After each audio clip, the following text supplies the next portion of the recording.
পাশে পাগলিটাকে ধর্ষণ করেছিলাম রাত্রে একা পেয়ে। ভেবেছিলাম সে প্রেগনেন্ট হবে না, কিন্তু বেশ কয়েক মাস পরে দেখতে পাই সে প্রেগনেন্ট হয়েছে।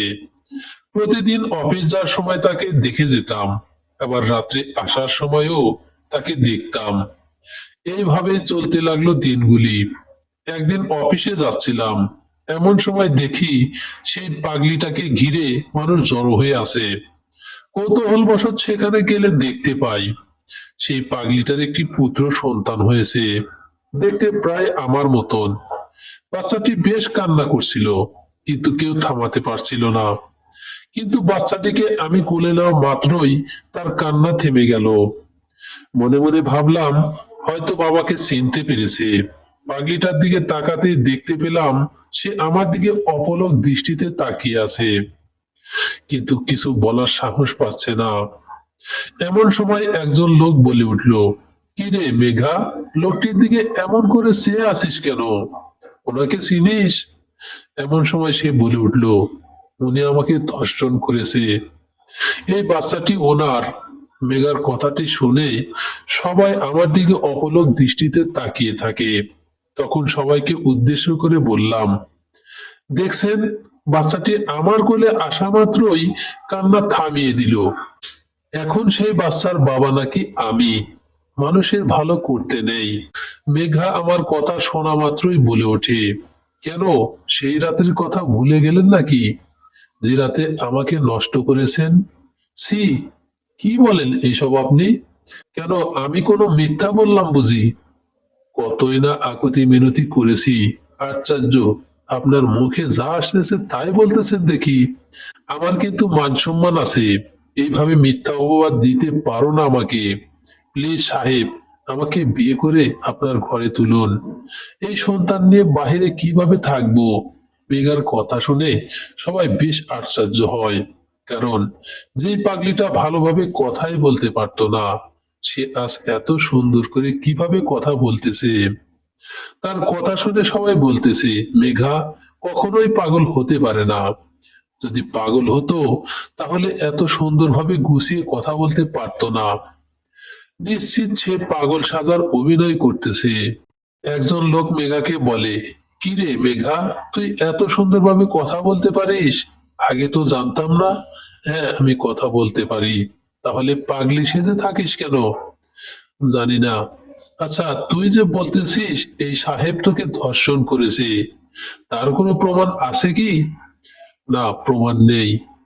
তাহলে এমন মিথ্যা অপবাদ দিচ্ছিস কেন লোকটাকে, হ্যাঁ? বিশ্বাস করেন, উনি আমার সন্তানের বাবা। উনি আমাকে রাতের আধারে একা পেয়ে ধর্ষণ করেছে। ঠিক সেই মুহূর্তে আমি বলে উঠলাম, আচ্ছা, আমি যদি তোমাকে এইসব করে থাকি তাহলে এতদিন বলো না কেন? আজ হঠাৎ করেই বলতেছো? আমি ভাবছিলাম আপনি আমাকে নিয়ে যাবেন, আমাকে বিয়ে করে বইয়ের সম্মান দেবেন। যখন দেখলাম বাচ্চা হবার পরেও আপনি আসতেছেন না, তখন সব প্রকাশ করলাম। এইবার রাগান্বিত হয়ে মেঘাকে সবার সামনে কষে একটি থাপ্পড় দিলাম। লজ্জা করে না একটি ভালো মানুষের নামে এমন মিথ্যা অপবাদ দিতে? তুই রাস্তার পাগলি, তোর মান সম্মান নেই বলে কি আমারও মান সম্মান নেই? ভুল করেছি তোর সন্তানটিকে কোলে নিয়ে, বলেই সন্তানটি অন্য একজনের কোলে দিলাম এবং পিছন ফিরে হাঁটতে ধরলাম। এমন সময় মেঘা আমার পা দুটি জড়িয়ে ধরে বলতে থাকে, আমাকে বউ হিসাবে মানতে হবে না, কিন্তু সন্তানটিকে যেন আমি পিতার পরিচয় দেই, বলেই কান্না শুরু করে দেয়। মেঘার এমন আচরণে ওর চুলের মুঠি ধরে একটি ধাক্কা মেরে সেখান থেকে হন হন করে বাসায় চলে আসি এবং ভাবতে থাকি এর হাত থেকে বাঁচার উপায়। সারা দিন ভেবে চিন্তে একটি উপায় বের করলাম। উপায়টি হলো সন্তানটিকে মেরে ফেলতে হবে। মেরে ফেললেই কাহিনী শেষ। যেই ভাবা সেই কাজ। রাত যখন 2টা বাজে, এমন সময় ঘুম থেকে উঠলাম এবং হাতে একটি ছুরি নিয়ে রওনা দিলাম মেঘার উদ্দেশ্যে। প্রায় 10 মিনিট পরে গন্তব্যস্থানে এসে দেখতে পাই মেঘা তার সন্তানকে বুকে জড়িয়ে ধরে বিভোর ঘুমে আসক্ত হয়ে আছে, যা দেখে আমার মনে একটু মায়া হলো। পরক্ষণে ভাবলাম এখন তো মায়া দেখালে কাজ হবে না, যা করার এক্ষুনি করতে হবে। এটা ভেবে ছুরিটা বের করে যেই না মারতে যাব, এমন সময় পিছন থেকে ধর্ষণ করার পরে আবার তাকে খুন করতে এসেছিস? তোর এত বড় সাহস! কথাটি শুনেই পিছনে তাকিয়ে দেখি একজন মহিলা এই সব কিছু বলতেছে। জিজ্ঞেস করলাম, তুই কেমন করে জানিস আমি এই পাগলিকে ধর্ষণ করেছি? সেই রাতে আমিও এখানে ছিলাম। মানে, বুঝতে পারলি না? শোন তাহলে, অফিস থেকে ফেরার পথে যখন তুই মেঘাকে নষ্ট করেছিস, তখন আমি ওভার ব্রিজের উপর থেকে সব দেখেছি। কতই না আকুতি মিনতি করেছে মেয়েটা তোর হাত থেকে বাঁচার জন্য, কিন্তু তোর নিষ্ঠুর মনে একটু মায়া আসেনি। তার মানে আপনি সব জানেন? হ্যাঁ, সব জানি। প্লিজ এই কথাটি কাউকে বলবেন না। আপনি যা চাইবেন তাই দেব। সত্যি দিবি?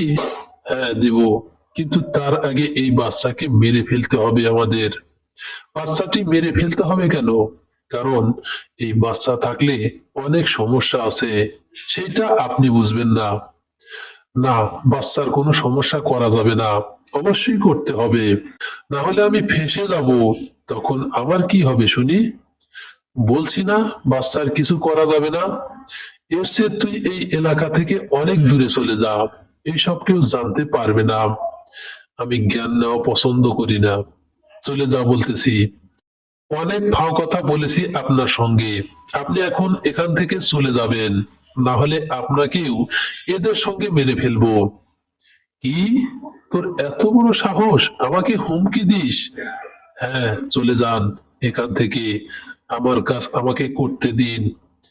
আমি কিন্তু এখন চিৎকার করব, খুন করে ফেলবো, কিন্তু চিৎকার করলে। আমার কথাটি শেষ হতে না হতেই মহিলাটি বাঁচাও বাঁচাও বলে চিৎকার শুরু করে দেয়। ক্ষণিকের ভিতরেই পরিস্থিতি খারাপ হতে লাগলো। সেখান থেকে পালিয়ে চলে আসি। এইদিকে মহিলাটি এমন চিল্লাচিল্লিতে মেঘার ঘুম ভেঙে যায় এবং ভয়ে ভয়ে মহিলাটির কাছে এসে জিজ্ঞেস করে, কি ব্যাপার, আপনি চিৎকার করতেছেন কেন? কেন চিৎকার করতেছি জানতে চাও? হ্যাঁ বলুন। তোমাকে যেই শয়তানটি ধর্ষণ করেছিল, সে আজ তোমার সন্তানকে মারতে এসেছিল। যদি আর একটু পরে আমি আসতাম, তাহলে তোমাদের শেষ করে দিত। কি বলেন এইসব? আমার চিৎকারের আওয়াজ শুনে পালিয়ে গিয়েছে। আচ্ছা, তোমাকে একটি প্রশ্ন জিজ্ঞেস করি। করুন। তুমি কি সত্যি পাগলি নাকি মিথ্যা নাটক করো? কারণ একটি পাগলি কখনোই এমন হতে পারে না। আমি হলাম একজন মেঘার পরিচয়, সবাই জানবেন পরবর্তীতে। মেঘার কথাটি শুনেই মহিলাটি একটু ভয় পেয়ে যায় এবং আবার জিজ্ঞেস করে, তুমি এই সন্তান পেটে ধরলে কেন? নষ্ট করতে পারতে, তাহলে এমনটি হতো না। আমি যে ওনাকে ভালোবেসে ফেলেছিলাম, তাই বাধা দিতে পারি নাই। ও, কিন্তু এখন তোমার ভালোবাসার মানুষ যে তোমাকে পৃথিবী থেকে সরিয়ে দেওয়ার চেষ্টা করেছে। সমস্যা নেই, আল্লাহ বাঁচাবে। ঠিক আছে, আমি গেলাম। আমার খুব ভয় লাগতেছে, পরে আবার কথা হবে তোমার সঙ্গে। আরে, ভয় পেও না, আমি তোমার কোনো ক্ষতি করব না, আমাকে বিশ্বাস করতে পারো। তবুও আমার বুক থরথর করে কাঁপতেছে। ভয়ের কিছু নেই এখানে। ঠিক আছে। শোনো, সকাল বেলায় এখানে উপস্থিত থাকবে। আমি ওর ঘরের বউ হয়ে যেতে চাই, কিন্তু কোনো কিন্তু নেই। যদি না আসো, তাহলে তো বুঝতেই পারছো কি অবস্থা হবে তোমার। আচ্ছা, আসবো, কিন্তু এসে কি বলবো? বলবে যে আমি নিজের চোখে দেখেছি এই ছেলেটি মেঘাকে ধর্ষণ করেছে। ঠিক আছে, এখন আসতে পারো। মেঘার কথাটি শুনেই মহিলাটি দৌড়ে সেখান থেকে পালিয়ে যায়। সবাই ভেবে দেখুন মেঘা কে হতে পারে। এইদিকে আমি বাসায় এসে ভাবতে লাগলাম, এখন যদি এই মহিলা সবাইকে বলে দেয় আমি তাদের হত্যা করার চেষ্টা করেছি, তাহলে কি হবে? এইসব হাজারো না চিন্তা মাথায় যেন একটা ঘূর্ণিঝড় সৃষ্টি করলো। সেই রাতে আর কোনোভাবেই ঘুমাতে পারলাম না। সকালবেলায় হালকা নাস্তা করে অফিসে যাচ্ছিলাম, এমন সময় মা বলে ওঠে, বাবা হাসিব, আমিও ডাক্তারের কাছে যাব, আমাকে সঙ্গে নিয়ে যা। তোর অফিসের ওখানেই ডাক্তারের চেম্বার। ঠিক আছে মা, চলো। এরপর মাকে নিয়ে যাচ্ছিলাম সেই রাস্তা দিয়ে যেখানে মেঘা রয়েছে। বেশ কিছু দূর আসার পরে দেখলাম মেঘার চারপাশে আজও অনেক মানুষ ভিড় জমিয়ে আছে। সেই দিকে লক্ষ্য না করে মাকে নিয়ে যেই না একটু তাড়াহুড়া করে আসতে যাব, এমন সময় মা বলে উঠলো, বাবা ওখানে কি হয়েছে? এত মানুষ কেন? জানি না, চল না একটু দেখি ওখানে গিয়ে কাহিনী কি। আরে ওইসব দেখার তোমার দরকার নেই, তুমি ডাক্তারের কাছে চলো। আরে দরকার কি ওখানে? এমন রাগ হচ্ছিস কেন? চল না একটু। কি আর করার, মায়ের কথা মতো তাকে ওখানে নিয়ে গেলাম। গিয়েই দেখি কালকে রাতের সেই মহিলাটি মেঘার পাশে জড়ো হয়ে বসে আছে। মা জিজ্ঞেস করলো, কি হয়েছে এখানে? মহিলাটি সুন্দরভাবে উত্তর দিল, আপনার সন্তান এই মেয়েকে ধর্ষণ করেছে। এই মেয়ে কি বলে এসব? আমার সন্তান সম্পর্কে না জেনে কোনো খারাপ মন্তব্য করবে না। বাহ, সত্যি কথা বললাম, এখন খারাপ মন্তব্য হলো নাকি? মা, তোমাকে এই জন্যই বলছিলাম এখানে আসার দরকার নেই। এইসব রাস্তার মানুষ খুবই নোংরা। লজ্জা করে না এমন কথা বলতে আপনার? লজ্জা করবে কেন? আমি কোনো মিথ্যা কথা বলতেছি নাকি? বুঝলাম না। আচ্ছা, তোমাদের এই রাস্তার মানুষের খেয়ে দিয়ে কোনো কাজকর্ম নেই নাকি? ভদ্র মানুষের পিছনে শুধুমাত্রই লেগে থাকো। আমার কথা শুনে মেঘা বলে, দেখো হাসিব, তোমাকে আমি অনেক সুযোগ দিয়েছি, 10 মাস দেখেছি, কিন্তু তুমি আমার কাছে একটি বারও এসে বলো নাই মেঘা আমার ভুল হয়েছে। মা ভীষণ রেগে যায়। এই মেয়ে, মুখ সামলে কথা বলবে, আর একটি বাজে কথা বললেই থাপ্পড় দেব। মা চলো তো এখান থেকে। কথাটি বলে যখনই মাকে নিয়ে একটু সামনে আসলাম, ঠিক তখনই পাগলিটার ইজ্জত শেষ করে এখন মিথ্যা অভিনয় করছো তুমি হাসিব। আরে উর্মি, তুমি এখানে? তোমার মুখে আমার এই উর্মি নামটা কখনোই শুনতে চাই না হাসিব। প্লিজ আমাকে বিশ্বাস করো। তোমাকে বিশ্বাস করব আমি? সেটা আর কখনোই হয় না। আল্লাহ জানে তোমার সঙ্গে আমার বিয়ে হলে কি হতো। যাক, এই উর্মির পরিচয় একটু সবাইকে দেই। উর্মি হলো হাসিবের গার্লফ্রেন্ড। ওর সঙ্গে কিছুদিন পরে বিয়ে, কিন্তু বিয়ের আগেই কত কাহিনী হচ্ছে সেটা বুঝতেই পারছেন। তুমিও রাস্তার পাগলিটার কথায় আমাকে অবিশ্বাস করতেছো? এই তোমার ভালোবাসা? হাসিবের মাও বলে উঠলো, সি উর্মি, আমি তোমার কাছে এসব আশা করি নাই। তুমি অন্য মানুষের কথা শুনে তোমার হবু স্বামীকে ভুল বুঝতেছো। হ্যাঁ বুঝতেছি। এমন সময় কাল রাতের সেই মহিলাটি সেখানে এসে উপস্থিত হয় এবং বলে, শোনো হাসিব, তুমি যদি নিজের ভালো চাও তাহলে অবশ্যই মেঘাকে বিয়ে করো। এই আপনি চুপ করুন। আমাদের মাঝে আপনাকে কে আসতে বললো শুনি? তোমার ভালোর জন্যই এসেছি। এখন আমার কথা না শুনলে পরবর্তীতে পস্তাতে হবে তোমাকে। সেইটা আপনাকে ভাবতে হবে না। তুমি জানো এই মেঘা কে? সে যাই হোক না কেন, তাতে আমার কিছু যায় আসে না। প্লিজ এখান থেকে চলে যান। ঠিক আছে, চলে যাচ্ছি। তবে একটা মানুষ কতটা খারাপ হলে আপনার মতো হতে পারে সেইটা বুঝতেছি না। আমার জীবনের দেখা সবচেয়ে খারাপ মানুষ হলেন আপনি। কথাটি বলেই মহিলাটি সেখান থেকে চলে যায়। এইদিকে সবার মুখে এমন কথা শুনে হাসিবের মা বলে উঠল, আচ্ছা হাসিব, তুই কি সত্যি এই মেয়েটিকে নষ্ট করেছিস? যা বলবি সত্যি বলবি। না মা, আমি কিচ্ছু করি নাই। তাহলে সবাই কি মিথ্যা বলতেছে? চল মেয়েটার কাছে, ওখানেই সব সত্যি বের হবে। আরে মা, তুমিও ওদের কথায় সায় দিচ্ছ। চল বলতেছি।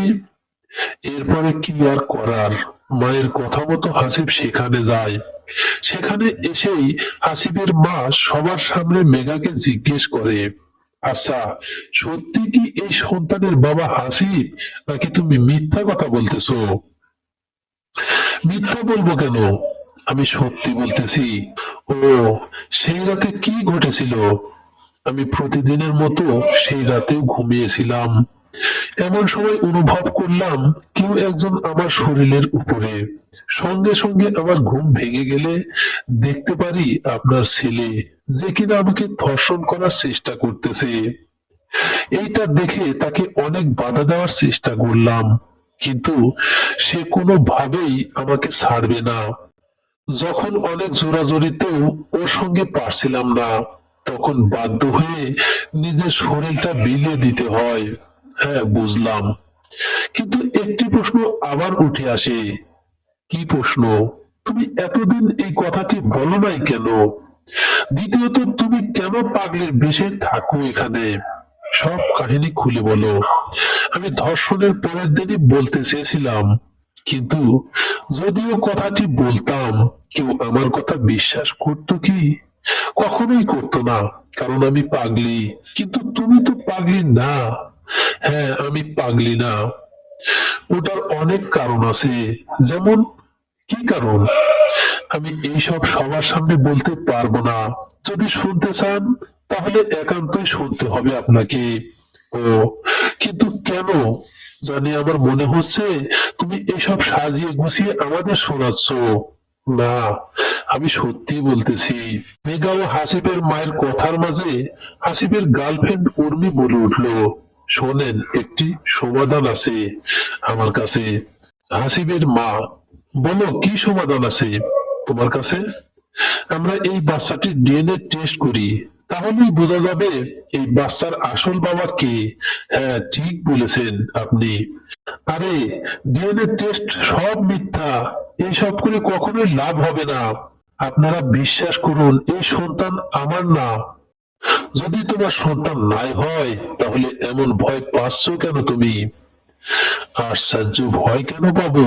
উর্মির কথা শুনে সেখানে সব লোকজন বলে উঠল, হ্যাঁ, ডিএনএ টেস্ট করাও, তাহলে সমাধান হবে। এরপরে কি আর করার, উর্মির কথা মতোই সবাই রাজি হয়ে গেল যে না হাসপাতালের উদ্দেশ্যে রওনা দিবে। এমন টাইমে হাসিব বলল, আমি একটু আলাদাভাবে মেঘার সঙ্গে কথা বলতে চাই, প্লিজ। হাসিবের কথাগুলো দুজনকে আলাদাভাবে বলার জন্য ব্যবস্থা করে দেওয়া হলো। মেঘা, তোমার কত টাকার দরকার আমাকে বলো, প্লিজ। হাসপাতালে যেও না। আমার কোনো টাকার দরকার নেই। আমি চাই তুমি আমার সন্তানকে বাবার পরিচয় দাও। আরে, আমি তোমাকে সত্যি এমনটা করি নাই। হ্যাঁ, আহা, সুন্দর নাটক করো। কি করলে বিশ্বাস করবা আমি সব সত্যি কথা বলতেছি তোমাকে? বলো। হাসপাতালে চলো, ডিএনএ টেস্ট করলেই বোঝা যাবে আসল সত্যি কাহিনী। তার মানে তুই আমার কথা শুনবি না? এরপরে এইভাবে এক কথায় দুই কথায় দুজনের মধ্যে ঝগড়া লেগে যায়। এর একটু পরে হঠাৎ করে উর্মি এবং হাসিবের মা গুলির শব্দ শুনতে পায়।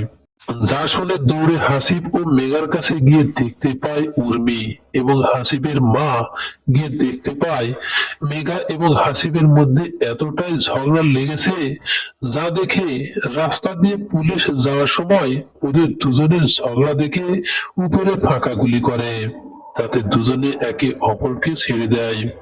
আর গুলি করার সঙ্গে সঙ্গে সেটাই হয়, একে অপরকে ছেড়ে দেয়। উর্মি জিজ্ঞেস করলো, কি ব্যাপার মেঘা, তোমাদের মাঝে আবার কি এমন হলো যার জন্য ঝগড়া করতেছো? আমি কেন ঝগড়া করতে যাব? এখানে তো ঝগড়া করতেছে হাসিব। কি নিয়ে ঝগড়া? ও বলতেছে, মেঘা, তোমার কত টাকা লাগে আমি দেব, তোমার ডিএনএ টেস্ট করতে যেও না প্লিজ। দেখুন আন্টি, আপনার ছেলে কতটা খারাপ, আজ টাকা পয়সা থাকার কারণে কতটা নিচে নেমেছে। আমার মনে হচ্ছে আর ডিএনএ টেস্ট করার কোনো দরকার নেই। এইটা শুনে হাসিব বলে উঠলো, দেখো মেঘা, তুমি কিন্তু একটু বেশি কথা বলতেছো। আমি চাই না তুমি আমাদের মাঝে নাক গলাও। কেন?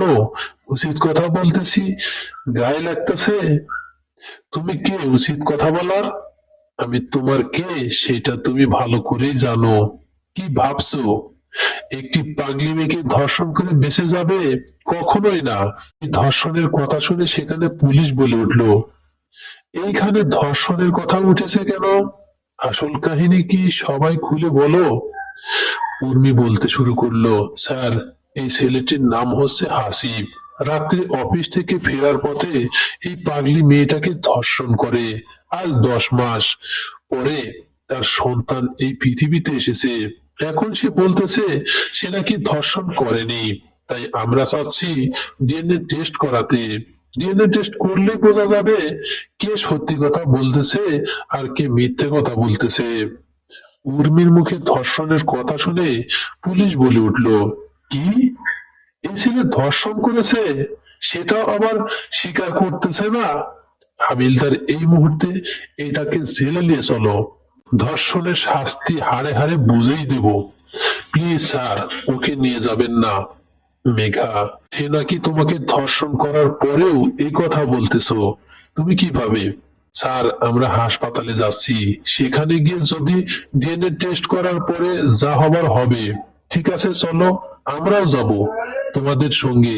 পুলিশের মুখে এমন কথাটি শোনা মাত্রই হাসিব সহ ওর মায়ের মুখটা বেশ মলিন হয়ে যায়। শোনেন, আমার ছেলে যদি এই মেয়ের সঙ্গে এমন কিছু করে থাকে তাহলে অবশ্যই তার সঙ্গে ওর বিয়ে দেব। হাসিবের মা, হ্যাঁ চলুন তাহলে হাসপাতালে। মেঘা, এরপরে মেঘা, হাসিব, উর্মি, পুলিশ এবং হাসিবের মা সহ সবাই একটি রংপুরের ভালো হাসপাতালে চলে আসে এবং ডাক্তারের সঙ্গে কথা বলে ডিএনএ টেস্ট করাতে যা যা লাগে সবকিছু দিয়ে দেয়। তখন ডাক্তার বলে, আপনারা এখানে 20 মিনিট অপেক্ষা করুন, আমরা সবকিছু টেস্ট করে আপনাদের জানাচ্ছি। ঠিক আছে। এরপরে সবাই অতি আগ্রহে ডিএনএ টেস্টের রিপোর্টের অপেক্ষায় থাকে। অপেক্ষার প্রহর শেষে ডাক্তার এসে বলতেছে, শোনেন, এই বাচ্চাটির বাবা মিস্টার হাসিব এবং মা হলো মিস মেঘা। এইটা শুনে হাসিব বলে, না, এটা কখনোই হতে পারে না, নিশ্চয় ডাক্তার রিপোর্ট ভুল করেছে। এই বেটা চুপ কর, তোর মতো অশিক্ষিত ডাক্তার নাকি? হ্যাঁ, দেখুন, আমরা ভুল বলতে পারি কিন্তু রিপোর্ট কখনোই ভুল আসে না। আপনি চাইলে অন্য ডাক্তারের কাছেও যেতে পারেন, তারাও এই কথাটি বলবে। ডাক্তার, হ্যাঁ ডাক্তার একদম সত্যিটাই বলেছে, মিথ্যা কখনো লুকানো যায় না। হাসিব, প্লিজ হাসিব, তুমি তোমার বাচ্চাকে বাবার পরিচয় দাও, আমাকে বিয়ে করতে হবে না। কি চাচি, এখন তো বিশ্বাস হলো আপনার সন্তান এই মেয়েটির এত বড় ক্ষতি করেছে, আর এইটা হলো আপনার নাতি। পুলিশের মুখে এমন কথা শুনে হাসিব এইবার রাগান্বিত হয়ে বলে, আমি নিশ্চিত এই মেঘা পুলিশের ডাক্তারকে টাকা খাইয়েছে, যার কারণে সবাই ওর দিকে ভোট দিচ্ছে, আমাকে সবাই ফাঁসাচ্ছে। কথাটি শোনা মাত্রই পুলিশ হাসিবকে সেখানেই মারতে থাকে আর সত্যিটা বলতে বলে, কিন্তু হাসিব কোনোভাবেই সত্যিটা বলতেছে না। এমন সময় পুলিশ বলে উঠল, তোর মতো ধর্ষকের এই পৃথিবীতে থাকার কোনো প্রয়োজন নেই, তোকে জেলে নিয়ে যাওয়ার পথেই শেষ করে দেব। কথাটি বলে যেই না শার্টের কলার ধরে নিয়ে যাবে, এমন সময় হাসিব বলে উঠল, হ্যাঁ, আমি এই সন্তানের বাবা, আমি সেই রাতে মেঘাকে ধর্ষণ করেছিলাম, তারপরে আর কখনো খোঁজ খবর নেইনি। তোর লজ্জা করলো না একটি মেয়ের এতটা বড় সর্বনাশ করতে? এই শিক্ষা দিয়েছিলাম তোকে। C C C. হাসিব, মা, আমার ভুল হয়েছে, প্লিজ আমাকে ক্ষমা করে দাও, আমি গ্রহণ করব মেঘাও আমার সন্তানকে। যদি গ্রহণই করবি তাহলে এত নাটক কেন করলি? তুই সেটা আগে বল, মান সম্মানের ভয়ে প্রকাশ করি নাই। প্লিজ আমাকে ক্ষমা করে দাও।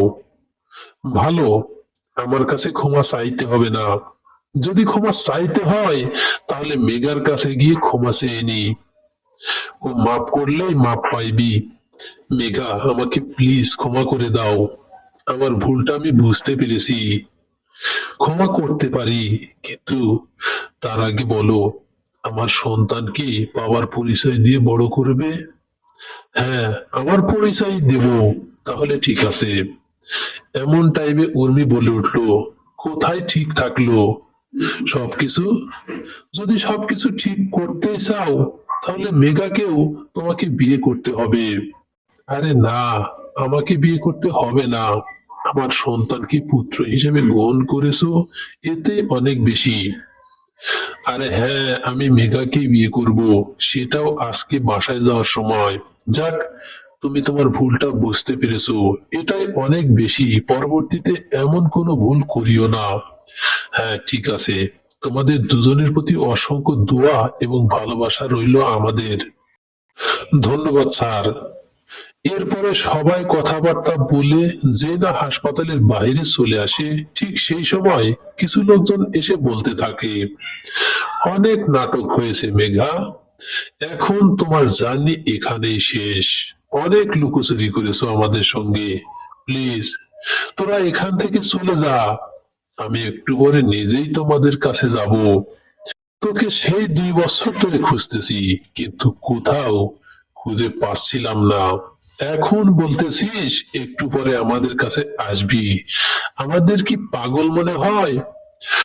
কথাগুলো বলা শেষ হতে না হতেই লোকগুলো মেঘার সন্তানকে ওর কাছ থেকে ছিনিয়ে নেয়, এবং সেখানেই কে এই লোকগুলা, তাদের সম্পর্ক কি মেঘার সঙ্গে, বা এই মেঘাটি কি, সব জানতে হলে পরবর্তী পর্বের জন্য অপেক্ষায় থাকুন।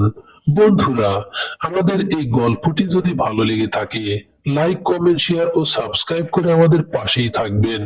ধন্যবাদ সবাইকে, ভালো থাকবেন।